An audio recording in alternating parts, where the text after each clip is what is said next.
Hello friends. Trump మామ పంచాయతీ చూద్దాం.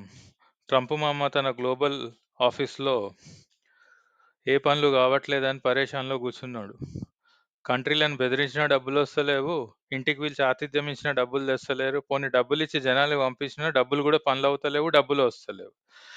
ఈ పరేషాన్‌లో తన టీమ్ అందరిని యేసుకొని ఏం జేయాలా అని బుర్రగొక్కుంటున్న సమయంలో తన మొబైల్ ఫోన్ తీసుకొని తనకిష్టమైన ఎక్స్‌ని కిందకి, మీదకి, మీదకి, కిందకి స్క్రాల్ చేస్తున్నాడు.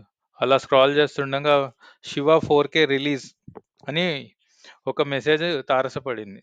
సరే, వాళ్ళ టీమ్ వాళ్ళని పిలిచి, "అరేయ్! ఇదేదో కొత్త సినిమాలా ఉంది. దీని సంగతేందో చూద్దాం" అని చెప్పి వాళ్ళ మినీ థియేటర్‌లో వాళ్ళ టీమ్ అందరూ పాప్‌కార్ను, బెవరేజెస్ తీసుకొని సినిమా చూడడం స్టార్ట్ చేశారు. సినిమా చూడడం స్టార్ట్ చేసాడే గానీ, మన ట్రంప్ మామకి సినిమా అర్థమవుతలేదు. కింద మీద పడుతున్నాడు గానీ, నెత్తికెక్కలేదు. మొత్తానికి సినిమా కంప్లీట్ చేశాడు. సినిమా కంప్లీట్ చేసిన వెంటనే వాళ్ళ టీమ్ అందరిని పిలిచి చెప్పాడు. "అరేయ్! సినిమా ఎట్లుందో నాకు తెలీదు గానీ, మనకు నచ్చిన ఒక పాయింట్ ఆ సినిమాలో అయితే ఉంది.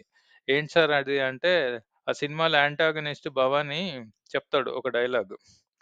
కాలేజీ స్టూడెంట్స్ మనకి బలమవ్వాలి గానీ, మనం కాలేజ్ స్టూడెంట్స్‌కి బలం కాకూడదు నానాజీ అని ఒక డైలాగ్ ఉంటుంది. అది చెప్తాడు. అదే డైలాగు ట్రంపు వాళ్ళ టీమ్ వాళ్ళకి ఎక్స్‌ప్లెయిన్ చేస్తాడు. ఎట్లా ఎక్స్‌ప్లెయిన్ చేస్తాడంటే వరల్డ్ మ్యాప్‌ని చూపించుకుంటూ, ఆ యూరోపియన్ యూనియన్, యుక్రెయిన్ వాళ్ళు మనకి బలం గావాలి. మనం ఏమైనా చేయాలంటే వాళ్ళు దాన్ని ప్రొపగేట్ చేయాలి లేదా సపోర్ట్ చేయాలి గానీ, వాళ్ళకి మనం బలం గాకూడదు. ఇ ఇ ఇక చాలు. ఇక మనం వాళ్ళకి చేసినది అని జెప్పి వాళ్ళొక డెసిషన్ తీసుకుంటారు. యుక్రెయిన్‌కి ఒక 28 పాయింట్స్‌లో ఒక పీస్ ప్లాన్ పంపిద్దాము అని జెప్పి పంపిస్తారు. ఈ పీస్ ప్లాన్‌లో ఏంటి అంటే యుక్రెయిన్ యుద్ధ విరమణ చేసి ఆహ్, యుద్ధ సన్యాసం పుచ్చుకోవాలి.